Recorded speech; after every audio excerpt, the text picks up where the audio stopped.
Hello, and welcome to our video talking about new monarchies developing in Europe, starting around the mid 1400s, going into kind of the early 1600s.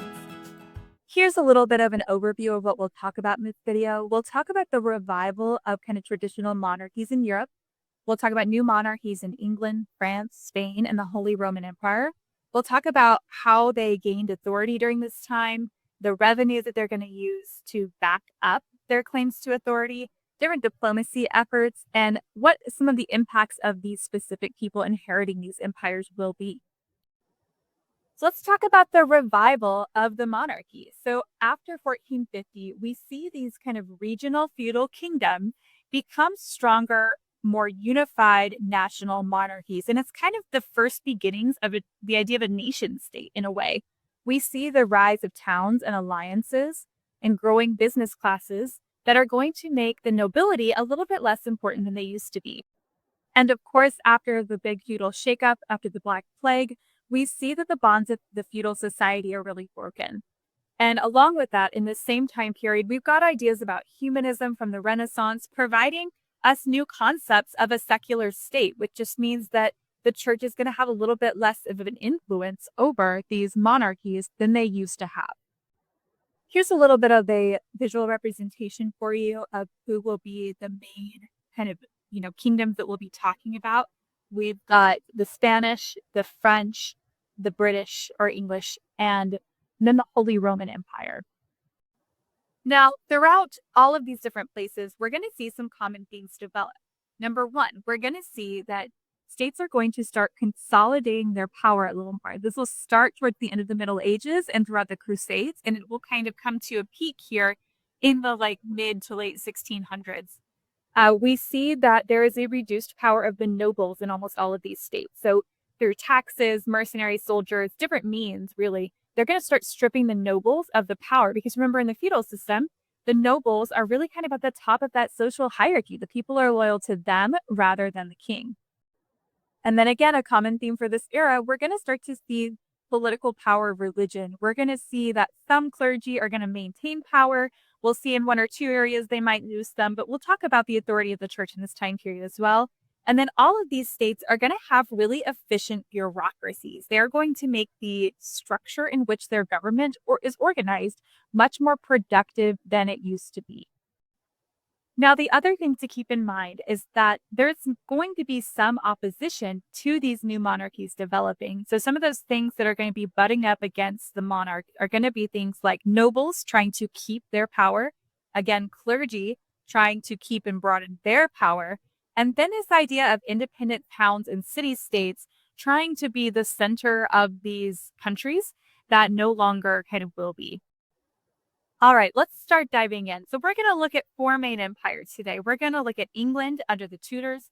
We're going to see Spain and their unification by marriage, France and how they consolidate their power, and then the Holy Roman Empire, which is going to be a little bit different than the others, but it's definitely worth mentioning as one of the main kind of monarchies and power sources of this time period. But first, we're going to start with England and the infamous Tudor dynasty. Setting the stage for English relations during this time is actually something that happened around 1215, and it's called the Magna Carta. So the Magna Carta is this charter that the nobles made the King of England sign during the Crusades that was sort of meant to limit the power of the king in certain ways. The king was just declaring all these crusades. He was declaring rises in taxes and making laws without any consideration to Parliament. He wasn't asking their opinion at all. So Parliament basically kind of turned against him and was like, you can't do this anymore. We need you to actually listen to us and let us kind of do our job so that we don't have an abuse of power. So they made the king sign the Magna Carta, and the King of England has kind of been held to the Magna Carta to some extent since 1215. So there's already an example of, nobility having that influence, that might be more than what the king wants. Now let's start talking about the War of the Roses. So this is how we get to that Tudor dynasty in the first place. So the War of the Roses is between the House of York and the House of Lancaster, which are just two different families that have a lot of power in England at the time. And both of them think that their family should be the next rulers of England. And they start a civil war to find out who that person is going to be, right? They both think it should be them. And they fight for 30 years against each other, just going and killing off different members of these families. And so the king is like a shuffling figure at this point. And eventually they're like, we really should stop because we're just killing each other off and neither of us is going to be in charge at this point. So they make an agreement to have Henry VII marry one of the York daughters. So Henry VII is from the Lancaster family. And that will unite the two houses. In both houses, their emblems are roses. The Lancasters are the red rose, the York is the white rose, which is why it's called the roses in the first place. And then they just combine those two little roses and they call that the House of Tudor. They're like, we're going to make this new house that's the best combination of both of us, and it's going to be the House of Tudor. So once Henry VII takes over and starts this new Tudor dynasty, he starts to find different ways to shore up his power. So one of those things that he knows he needs to do is he needs to make sure that all these other nobles are in check. So he creates this kind of like jury trial system for nobles in the Star Chamber, which is what this picture is. And it's this chamber that literally just has stars on the ceiling. And it's supposed to be this place where they have a council that deals with different offenses created like by nobles, like the bad things that they do. And what it does is it really just kind of like is a witch hunt in a way to get rid of people that he doesn't like or doesn't think support him. So he does that. He bans individual armies. So now all these regional lords can't have their own army anymore, which is a very fatal thing. And it requires the lords to basically just be loyal to him. He's also going to be known as a very diplomatic ruler. He doesn't really start many wars, but he's trying to kind of save money at this point and just shore up his own power.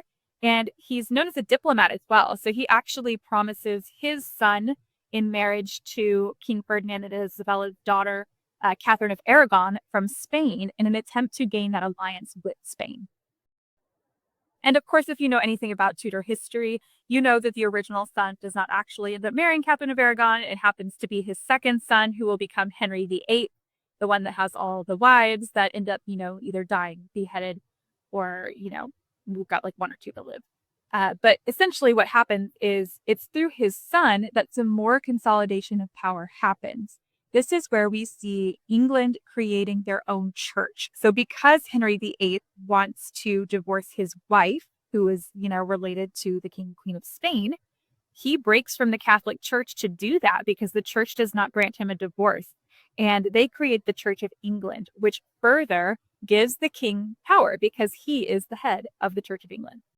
And then we see the Catholic Church does not regain any foothold in England after Henry VIII's death because his eventual heir, his daughter Elizabeth I, she further promotes Protestantism and the Church of England in England. So we'll see that that's a true kind of, power move there. You're the head of the church and the state.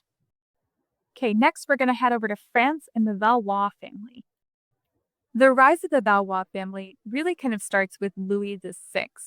He is known for creating a large royal army, and in fact, he built up the one his father made. He really makes the first large standing army in Europe. So this idea that we have an army almost ready to go to war at any time, he does that. He increases taxes to give, the monarchy more money, and he starts to exert power over the clergy. He's also known for encouraging economic growth, like wanting people to start businesses and trade. And he enters commercial treaties with England, Portugal, and the Hanseatic League. So he's going to be somebody that's really trying to grow them economically. And this is going to continue under his successor, Francis I, who's responsible for this treaty called the Concordat of Bologna, where the King of France now has the power to appoint bishops to the French church, which is a big deal. He gets to pick who is in charge of the church in France. And in return, he has to give the church, money for each of these people, for their first year of service. But it's a major blow to papal influence in France. You basically just allowed the king to pick who is in charge and send messages that he likes, which is going to be something that has never happened before. They're also going to institute a direct headed tax on all landed property. So again, you're limiting the power of your nobles. You're asking them to pay taxes they never had to pay in such quantity before. And they're not going to be able to support kind of their own little mini kingdoms anymore. Now let's move over to Spain and talk about King Ferdinand and Queen Isabella of Spain. When they inherited Spain, Spain is not one unified country, really. At this point, it's carved up into different states or regions, and you've got about five different regions. But you've got a marriage that happened between Ferdinand of Aragon and Isabella of Castile that really kind of unifies a lot of Spain, and they'll spend most of their kind of rule trying to get Spain under one legit parliament and monarchy. Much like everyone else during this time period, they're going to really crack down a lot on the Spanish people and the nobles to solidify their power. In fact, I think Machiavelli probably would have really enjoyed the things that they did in Spain, just because of how much like absolute rule they really had. They're known for the Reconquista, really like the taking back or reconquering of Spain from what they considered outside forces. This is where they force out the Moors, which are like the Muslim people living in Spain. They force out the Jewish people living in Spain, and they really push Catholicism hard. This is where you see the Spanish Inquisition happening, where they, legit have these police to officer type people that go in and interrogate people and torture people, trying to find anybody that is not Catholic or practicing correct Catholic doctrine. They also make some big diplomatic arrangements. Their daughter, Catherine of Aragon, is the one that marries, Henry VIII and, eventually gets divorced. But you can see that they're trying to actively kind of create better diplomatic relations for Spain during this time. This also won't be the last we hear of them because they're the ones responsible for funding Columbus's journey to the New World. So we'll be talking about them at a later time. So before we move any further and start talking about the Holy Roman Empire, we need to talk about the Habsburgs. So if you haven't heard of them, the Habsburgs are a powerful European dynasty. They rule over these really vast territories and control Europe, including places like Austria, Hungary, Spain, and parts of the Holy Roman Empire. And it's basically just this like very, very incestuous family that everybody gets married off to their cousins, and they all end up in these royal families in Europe. And it leads to a lot of genetic abnormalities and like infertility in these people. But you have to understand that they're going to be around in all of these European families, the Habsburgs. And specifically, they're going to be in Spain and the Holy Roman Empire for the next little portion of the video. Okay, so moving on to our last group, we'll talk about the Holy Roman Empire. And here's a map to show you kind of the area that encompasses what is considered the Holy Roman Empire around 1600. And you may be wondering, what is this exactly? Well, it's about 300 semi-autonomous states that each carry out their own foreign policy and are able to do things like fight wars independently. So yeah, it's like its own country, but it's also kind of not. There's an empire that's chosen by 7 princes in this region, and they're not supposed to do things like consolidate power, charge taxes, raise armies, or enforce things outside of like your own individual area. And from the like mid 1400s until the mid 1700s, so for about 300 years, it's an Austrian Habsburg that happens to be elected the emperor. So one thing about the Holy Roman Empire, they don't really have a lot of money. They don't really expand trade there. The emperor can't like raise taxes, which becomes an issue for them. And it's pretty decentralized for the most point.